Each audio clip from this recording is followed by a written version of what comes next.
नाज़रीन अस्सलाम वालेकुम, आप देख रहे हैं आपका अपना चैनल जाविया में, आपका मेजबान गालिब सुल्तान। नाज़रीन, फैज हमीद साहब वाले मामले के ऊपर एक बहुत बड़ी पेशरफ्त हो चुकी है और अंसार अब्बासी साहब का कहना है कि फैज हमीद के खिलाफ 9 मई के वाकयात के हवाले से कुछ शवाहिद मौजूद हैं, कुछ एविडेंस मौजूद हैं और अब ये जो है वो कोर्ट मार्शल से नहीं बच सकते हैं। और ऐसे में इमरान खान साहब जो हैं उन्होंने भी फैज हमीद वाले मामले के ऊपर एक मर्तबा से फिर रद्द अमल दिया है और पूरे इस पाकिस्तान के निज़ाम को, इस पाकिस्तान के सिस्टम को, इदारों को, एस्टैब्लिशमेंट को ललकारा है और आईना दिखाया है और स्टैट्स और फैक्ट्स और फैक्चुअल चीजें जो हैं वो इस पूरे निज़ाम के सामने रखी हैं। इमरान खान साहब कहते हैं कि मुझे बाजवा कहता था फैज बहुत अच्छा काम कर रहा है और इधर बाकी जर्नल्स में कहता था कि मैं चाहता हूं कि वो आर्मी चीफ बने, और ये सारा का सारा झूठ था।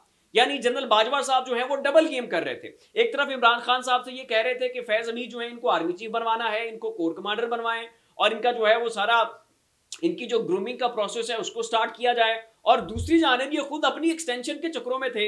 ये नून लीग के लोगों के साथ मुलाकातें कर रहे थे, ये पीपल्स पार्टी के लोगों के साथ मुलाकातें कर रहे थे और ये पूरा अपना एक गठजोड़ बना रहे थे। और उसके साथ ही वो जो कंस्पिरेसी थ्री और खान साहब की गवर्नमेंट को खत्म करने वाला मामला, तो ये नाज़रीन डॉट्स जो है वो इमरान खान साहब ने कनेक्ट किए और वो कहते हैं कि मुझे जनरल फैज से डराया जा रहा है। जनरल फैज जनरल बाजवा की इजाजत से मिलने आता था और जनरल बाजवा को रिपोर्ट करता था। जनरल बाजवा के बगैर फैज का ट्रायल बदनीयती है। जनरल फैज जनरल बाजवा का मातहत था। बाजवा को इसलिए बाहर रखा जा रहा है कि उसने रजीम चेंज किया। जनरल बाजवा को ट्रायल में लाए तो वो सारे के सारे पोल जो है वो खोल देगा। ये नाज़रीन कहना था इमरान खान साहब का। और मजीद वो कहते हैं कि अब ISPR साहब कहते हैं कि हम जी बड़े गैर जानिबदार हैं, गैर सियासी हैं। अगर ये अब से गैर सियासी हो चुके हैं तो ये मुल्क के लिए अच्छी बात है, लेकिन अगर ये कह रहे हैं कि ये पहले से गैर सियासी हैं तो इससे बड़ी गलत बयानी नहीं होगी। कि ठीक है, आप ये कह सकते हैं कि यहां से ऑनवर्ड आप गैर सियासी हैं, ये बात आपकी समझ आती है, ये पल्ले पड़ती है, लेकिन अगर आप ये कहें कि हम शुरू दिन से ही गैर सियासी थे तो ये जो है बयान किसी समझ में नहीं आता। वो मजीद कहते हैं कि मैं सियासत नहीं जिहाद कर रहा हूं, मुल्क छोड़कर नहीं जाऊंगा। जो ऊपर बैठे फैसले कर रहे हैं सबकी प्रॉपर्टियां बाहर हैं, मरनाम जैसे लोगों ने है जिनका सब कुछ मुल्क में है, मुल्क तबाही की जानिब बढ़ रहा है। ये नाज़रीन इमरान खान साहब का जेल के अंदर कहना था। और असद तूर जो पाकिस्तान के बड़े मारूफ साफ़ी हैं, उन्होंने नाज़रीन एक बड़ा खतरनाक किस्म का स्टेटमेंट दिया और वो ये कहते हैं, स्टेटमेंट भी है, इल्ज़ाम भी है, एक इंकशाफ भी है, और वो ये कहते हैं कि जनरल बाजवा को उल्टा लटका कर झाड़े ना तो 12 अरब रुपए जमीन पर गिरेंगे। उसने कहां से बनाया ये सब, हमें लेकर देना हिसाब। तो ये नाज़रीन कहना था असद तूर का।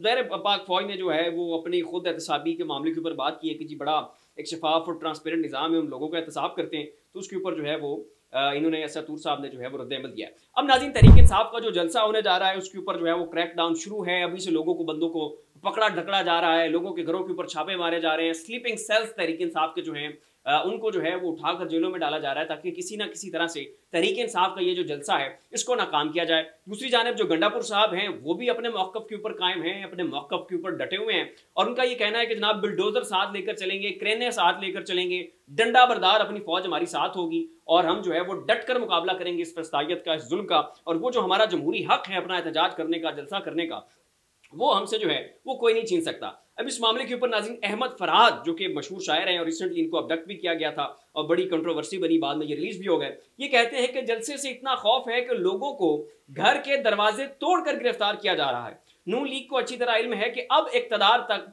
ये किसी अवामी और आईनी रास्ते से नहीं पहुंच सकते। उन्होंने एस्टैब्लिशमेंट से कहा हुआ है कि चाहे मुल्क को कोरियन तर्ज हुकूमत की तरफ ले जाएं, लेकिन इमरान खान और PTI की वापसी किसी सूरत जो है वो नहीं होनी चाहिए। उमर अयूब साहब जो है नाज़रीन उन्होंने भी जलसे के मामले के ऊपर रद्द-ए-अमल किया और वो कहते हैं कि पुलिस ने जलसा का सामान ले जाने से रोक दिया है कि जहां पर हमारा जलसा होना है वहां पर सामान ले जाने से जो है वो हमें रोका जा रहा है और जलसे में रुकावटें डालने के लिए एक नई जगह का NOC जो है वो जारी कर दिया गया, यानी जो वेन्यू है उसको ही तब्दील किया जा चुका है। तो ज़ाहिर नाज़रीन डर है, खौफ है, घबराए हुए हैं, सहमे हुए हैं और इस पूरा जो तहरीक इंसाफ का पावर शो है उससे जो है उनकी कांपे टांग रही हैं। अब नाज़रीन PIA के हवाले से एक बड़ा हैरानकुन इंकशाफ जो है वो सामने आया है। एक तो PIA की नजकारी करनी है और कोई बंदा जो है वो इस PIA को खरीदने के लिए तैयार नहीं है, कोई बंदा ये हामी भरने के लिए तैयार नहीं कि जी हम इस इदारे में इन्वेस्ट करते हैं या इसको खरीद लेते हैं। अब तक उसकी कितनी मरतबा बोलियां लग चुकी हैं लेकिन कोई बोली जो है वो मंतकी अंजाम तक नहीं पहुंच सकी है। और दूसरी जानिब नाज़रीन ये इंकशाफ भी हुआ है कि PIA की नजकारी के लिए जो फाइनेंशियल एडवाइजर्स हायर किए गए थे उनको अब तक 2 अरब रुपए सरकारी खजाने से अदा किए जा चुके हैं ताकि वो पीआईए की नचकारी में हुकूमत की मदद करते। तो पीआईए की नचकारी हुई नहीं, पीआईए खुद अरबों रुपए के नुकसान में चल रही है, एक सफेद हाथी बन चुका है और मुल्क बजाय इसी को जब आपको कमा के ये देते या मुल्क के जो माली मामलात है उसमें पीआईए कहीं ना कहीं जाकर जो है फैसिलिटेट करने का बायस बनती, उल्टा मुल्क का खजाना जो है अवाम के टैक्स का पैसा वो इस पीआईए के ऊपर लग रहा है। और यहाँ पे जब ये नौबत है तो 2 अरब रुपए उस इदारे की नजकारी करवाने के लिए फाइनेंशियल एडवाइजर्स को दे दिए गए हैं, जिसकी नजकारी अभी हो ही नहीं रही और ना ही उन्होंने 1 रुपए का काम किया। और जनाब 2 अरब रुपया जो है वो अवाम का पैसा वो उन्हें उनके हाथ में रख के जो है वो दे दिया गया। अब नाज़रीन, राना सनाउल्लाह साहब ने स्टेटमेंट दिया, इमरान खान साहब के ऊपर जो है वो ख्वाजा आसिफ ने इल्ज़ाम लगाया कि जी इमरान खान के पास नोकिया 3300 है और उसके जरिए इमरान खान साहब बातें कर रहे हैं और जनाब बड़ा सेफ और सिक्योर मोबाइल है। अब इसके ऊपर राना सनाउल्लाह साहब ने खुद जो है वो रिबटल जारी किया और उनका कहना है कि कोई इमरान खान के पास सेल फोन नहीं है, ऐसे कोई एविडेंस और शवाहिद जो है वो मौजूद नहीं है और ये सरासर जो है वो मजे का खेज किस्म की बात है। तो अब खुद ही नाज़रीन जो है वो इमरान खान के मामलात के ऊपर नून लीग के अंदर डिवाइड नजर आ रही है और स्टेटमेंट के ऊपर स्टेटमेंट और उनमें तजादात और कंट्राडिक्शन और जो आपस में इनके जो इख्तिलाफात हैं वो खुलकर सामने आ रहे हैं। फिलहाल नाज़रीन इतना ही, ऐसी मज़ीद लम्हा बलमा अपडेट्स के लिए हमारा चैनल ज़ाविया सब्सक्राइब कर लें। शुक्रिया।